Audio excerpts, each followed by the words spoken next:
میرے بھائی فرشتوں کو تو پتہ ہی نہیں ہے.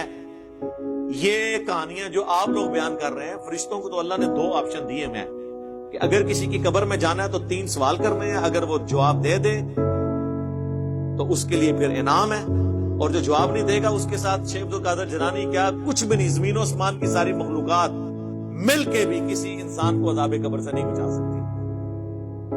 شیخ عبد القادر جیلانی کیسے لڑ سکتے ہیں؟ لیکن یہ تو کتابوں کا دین ہے نا. صحیح بخاری میں موجود ہے، جامعہ ترمذی میں موجود ہے، سنن نبی داؤد کے اندر موجود ہے قبر کے جو سوالات آئے ہیں، اور وہ بھی اکثر 3 سوال پیش کرتے ہیں، اصل میں 4 سوال ہیں، اور چوتھا سوال اس کی جان ہے.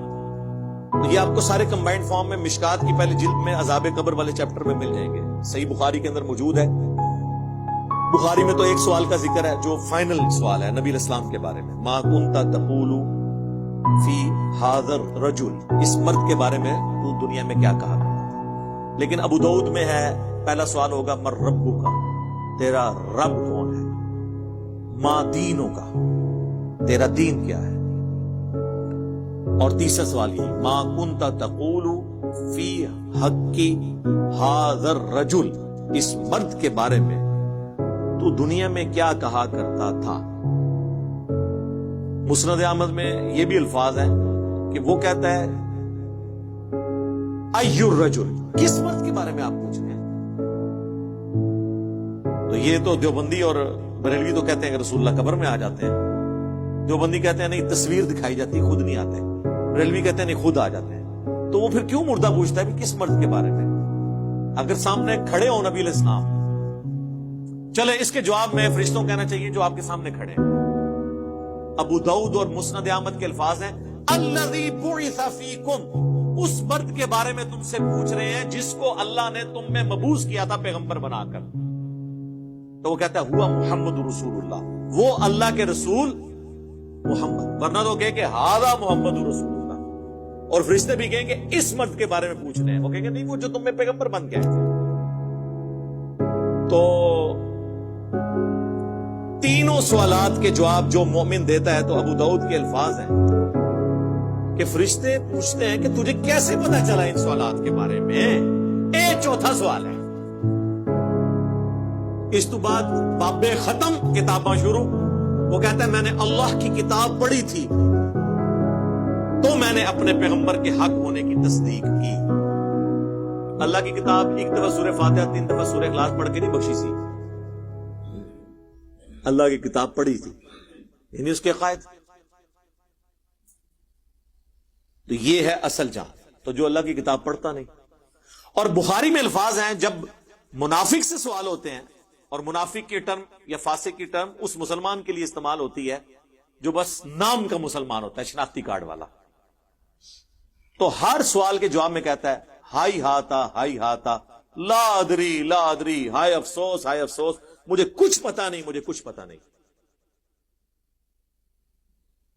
تو فرشتے کہتے ہیں کہ تو نے خود پڑھ کر سمجھنے کی کوشش کیوں نہیں کی، یا کسی ایسے شخص سے سمجھنے کی کوشش نہیں کی جو دین کو جاننے والا تھا.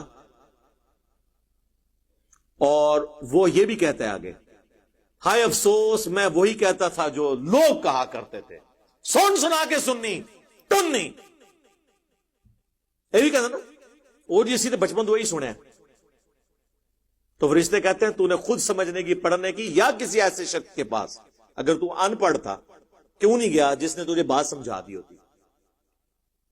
اس کے بعد بخاری کے الفاظ ہیں جب وہ سوالات کے جوابات نہیں دیتا تو شیخ عبد القادر جیلانی نہیں آتے. اب یہ کہیں گے تو حدیث میں لکھا ہی نہیں ہوا. سر لکھا ہوا ہے، یہ میں نے نکالا ہے اس میں سے، کیونکہ جب شیخ عبد القادر جیلانی آئیں گے تو ان کو آنے سے روکنے کے لیے مجھے ہی آنا پڑے گا نا. آپ کہیں گے کہ آئیں گے تو وہ حدیث میں تو نہیں لکھا ہوا، تو میں کہوں گا کہ نہیں آئیں گے کیونکہ حدیث میں نہیں لکھا ہوا. تو حدیث میں ہی ہوا نا. تو جب اسے سوالات کے جوابات نہیں آتے تو فرشتے اسے ایک لوہے کا ہتھوڑا مارتے ہیں، اور اس کی چیخو پکار زمین و آسمان کی ساری مخلوقات سنتی ہیں سوائے جنوں اور انسانوں کے. کیونکہ اگر وہ سن لیں تو پھر وہ امتحان ختم ہو جائے گا. امتحان تو ہے نا، ان الذین یخشون ربہم بالغیب لہم مغفرۃ واجر کبیر. بے شک جو لوگ بغیر دیکھے اپنے رب سے ڈرتے ہیں ان کے لیے ہے مغفرت اور بڑا اجر۔ اب مجھے بتائیں، جب شیخ عبد القادر جیلانی وہاں پہ گئے ہوں گے تو اللہ نے تو پہلے ہی سائن کیا ہوا ہے کہ جواب دینا ہے کوئی، تو مسلم شریف میں الفاظ ہیں کہ 70 ہاتھ دائیں بائیں آگے پیچھے اس کی قبر کھول دی جاتی ہے، اور جو جواب نہیں دیتا اس کو تو یہ تھوڑا پڑتا ہے۔ اور مسلم شریف میں ہے کہ اس کی پسلیاں ایک دوسرے میں یوں مل جاتی ہیں، جامع ترمذی میں الفاظ ہیں، ایک دوسرے میں داخل ہو جاتی ہیں، اور اس کا یہ عذاب کا سلسلہ مسلسل جاری رہتا ہے۔ اللہم انی اعوذ بک من عذاب جہنم ومن عذاب القبر ومن فتنة المحیا والممات ومن شر فتنة المسیح الدجال، آمین۔ یہ بخاری مسلم دونوں میں دعا موجود ہے، تھوڑے سے الفاظ کی چینج کے ساتھ نبی الاسلام نے یہ دعا تعلیم فرمائی ہے۔ بلکہ مسلم شریف میں تو یہ الفاظ ہیں، جب آپ یہ دعا تعلیم فرما رہے تھے تو آپ ایک جگہ سے گزرے جہاں کچھ قبروں میں عذاب ہو رہا تھا، تو حضور علیہ السلام فرمایا تمہیں بھی قبروں میں آزمایا جائے گا، سب کے سب عذاب جہنم سے اللہ کی پناہ مانگو، عذاب قبر سے اللہ کی پناہ مانگو، یہ حضور نے انہیں تعلیم دی۔ اور اس مسلم شریف کے الفاظ ہیں اس حدیث کے اندر، نبی علیہ السلام نے فرمایا میں نے ارادہ کیا کہ میں تمہیں عذاب قبر سنوا دوں، دکھا نہ دوں، سنوا دوں اللہ سے دعا کر کے، لیکن پھر مجھے خدشہ ہوا کہ تم اپنے مردوں کو دفنانا ہی چھوڑ دو گے، اس خوف سے کہ اتنا عذاب قبر ہوتا ہے۔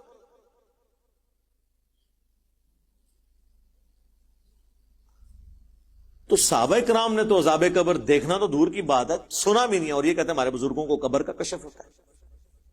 یہ فرق دیکھنا، تو اس کا مطلب ہے کہ صحابہ کرام سے، اہل بیت سے اپنے بزرگوں کو بڑا سمجھتے ہیں، اس کو بھی چھوڑ دیں۔ بخاری مسلم دونوں میں حدیث ہے، نبی علیہ السلام ایک جگہ سے گزر رہے تھے، آپ کا خچر بدک گیا۔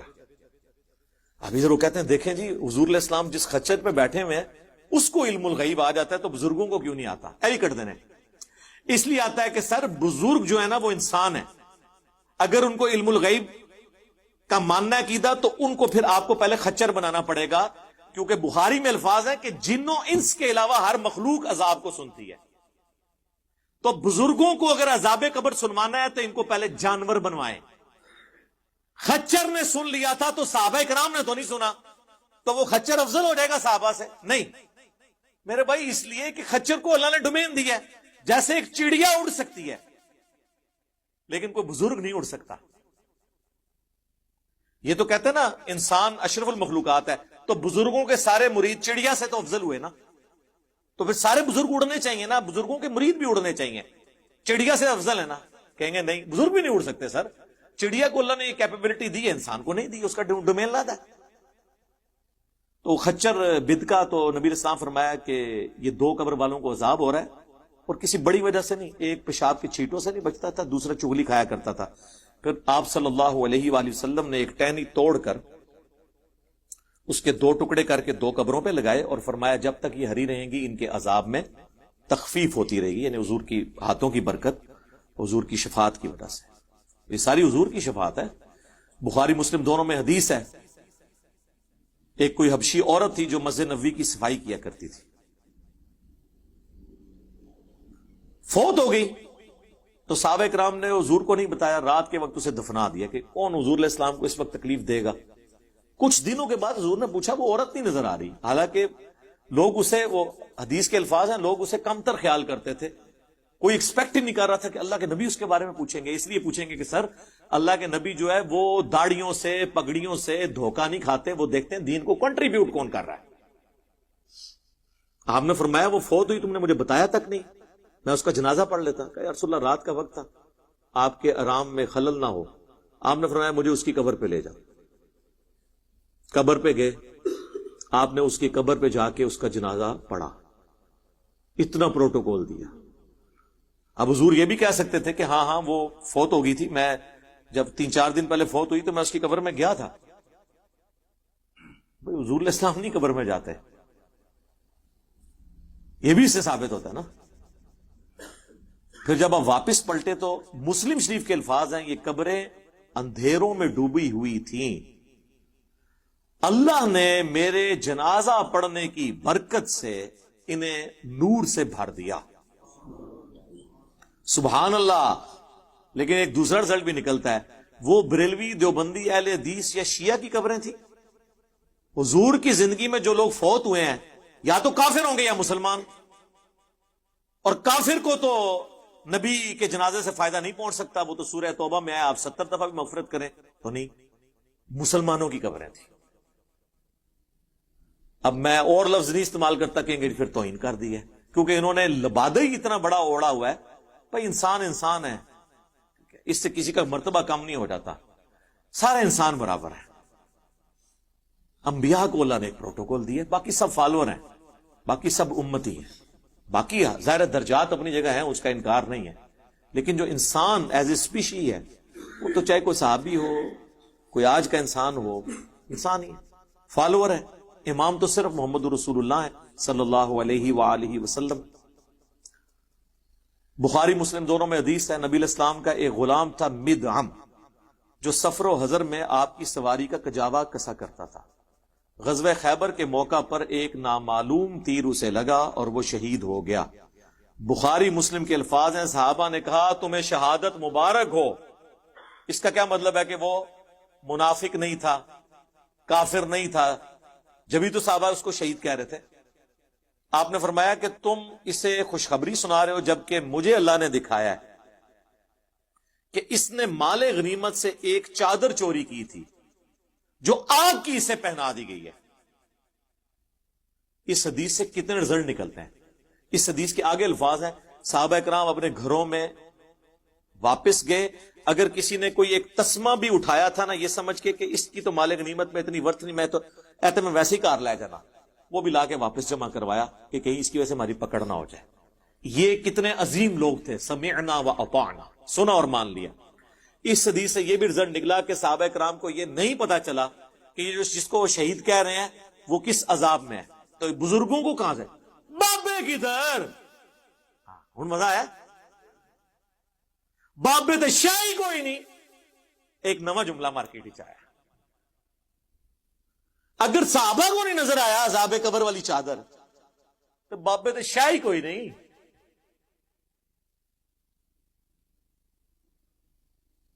تیسری بات یہ کہ نبی علیہ السلام موجود ہوں، آپ کا ایک ساتھی ہو جو آپ کا خدمت گزار بھی ہو، اللہ کا وہ رشتہ دار نہیں بن سکتا۔ اللہ نے نہیں پرواہ کی کہ یہ میرے نبی کی خدمت کرتا ہے تو چلو انہوں تو میں جان دیا نا، نا نا نا نا۔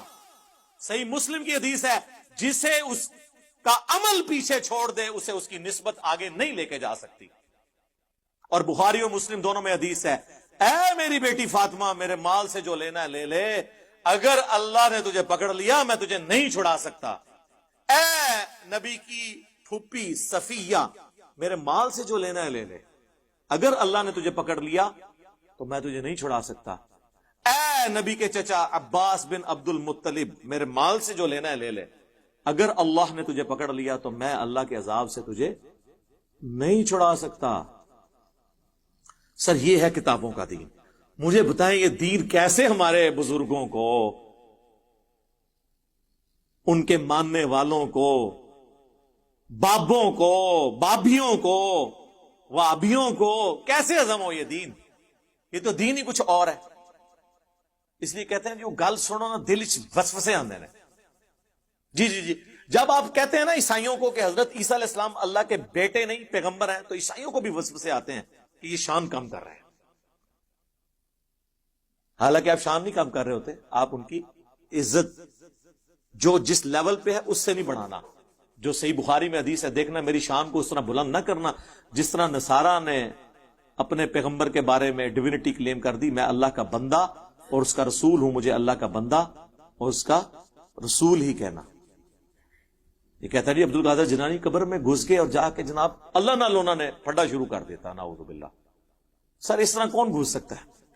سنن ابی داؤد میں حدیث ہے، نبی علیہ السلام نے فرمایا جب اپنے بھائی کو دفنا چکو تو اس کی قبر پہ کھڑے ہو کر اس کی قبر کے سوالات کی استقامت کے لیے دعا کرو، بس۔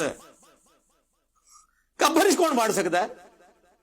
مسلم شریف میں حدیث ہے، حضرت عمر بن عاص کی موت کا وقت جب قریب آیا، بڑی لمبی حدیث ہے 321 نمبر، جس میں انہیں اپنی زندگی کی وہ ساری غلطیاں یاد آئیں جو حضرت معاویہ کے ساتھ مل کے انہوں نے حضرت علی کے ساتھ کیا تھا۔ اینڈ پہ جا کے اس میں وہ کہتے ہیں جب میں مر جاؤں نا، میری قبر پہ اتنی دیر بیٹھے رہنا جتنی دیر ایک اونٹ کو نہر کر کے اس کا گوشت تقسیم کیا جاتا ہے، یعنی آلموسٹ 2.5-3 گھنٹے، تاکہ میں اپنی قبر سے مانوس ہوں اور اپنے رب کے بھیجے ہوئے فرشتوں کو جواب دے سکوں. یعنی تمہارے قبر پہ بیٹھنے کی برکت سے، میرے لیے دعا کرنے کی برکت سے قبر میں مجھے سوالات کی استقامت نصیب ہوگی. انہوں نے بھی نہیں کہا کہ حضور علیہ السلام مجھے بچانے آ جائیں گے، یا میں تو صحابی ہوں تو میرے باقی صحابی ساتھی مجھے بچانے آ جائیں گے. یار جب عبد القادر جیلانی قبر میں بچانے کے لیے جا سکتے ہیں تو حضرت عمرو بن عاص کو دوسرے صحابہ بچانے کے لیے قبر میں نہیں جا سکتے تھے جو اتنے ڈرے ہوئے ہیں؟ ہمیں تو کہانی کراتے ہیں جی وہ بڑے سے بڑا بھی کوئی غوث قطب ابدال ہو، وہ کسی ادنا درجے کے صحابی، اور اس میں مثال دیتے ہیں حضرت واشی کی، کہ حضرت واشی کے گھوڑے کے قدموں سے جو خاک اڑ کے ان کے نتنوں میں جاتی ہے نا، اس کو بھی کوئی غوث نہیں پہنچ سکتا. تو یہ آپ شیخ عبد القادر جیلانی کو پھر آپ کہاں پہنچائے بیٹھے ہوئے؟ صحابہ کرام کا تو کوئی ایسا عقیدہ نہیں تھا. جامعہ ترمذی میں حدیث ہے، حضرت عثمان غنی جب بھی قبرستان جاتے تو اتنا روتے کہ ان کی داڑھی آنسوؤں سے تر ہو جاتی. لوگ کہتے کہ آپ اتنا کیوں روتے ہیں قبر پہ آ کے؟ تو انہوں نے فرمایا کہ مجھے فکر لگی ہوئی ہے کہ میری قبر میں عبد القادر جیلانی تو نہیں آ سکیں گے، تو میرا کیا بنے گا. جی لکھے ہے جی اے لکھے نا تواڈے کول کہ آن گے، تو پھر اسی تے چوہے بھی کٹاں گے کہ لکھے ہے کہ وہ نہیں آن گے. اسی سے تبدیلی آتی ہے.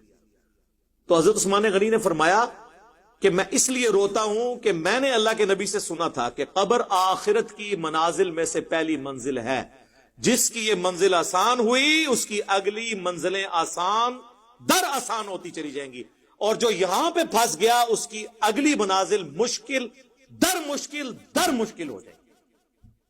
اللہم انی اعوذ بک من عذاب جہنم ومن عذاب القبر ومن فتنة المحیا والممات ومن شر فتنة المسیح الدجال.